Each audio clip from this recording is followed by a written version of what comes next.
In this video, I will show you how to tag people on Instagram posts. Now let's just click this plus button right here and then go to post. Now all I have to do is to look for a picture, let's say right here, and then hit on next.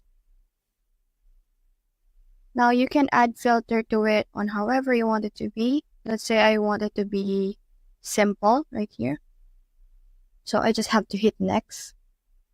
And then to be able to tag people, all you have to do is to click this button right here. And then I just have to tap on the picture right here to be able to add a user or tag a person right here. So let's say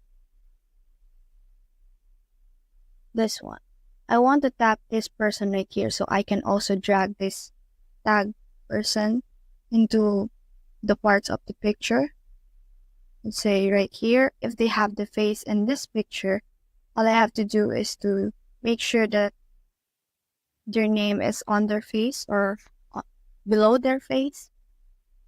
You can also invite collaborators here, and when it's a product, you can also tag people in it. So that's it. That's the whole process. If you have found this video helpful, please leave a like below and subscribe because it helps me reach more people. See you soon!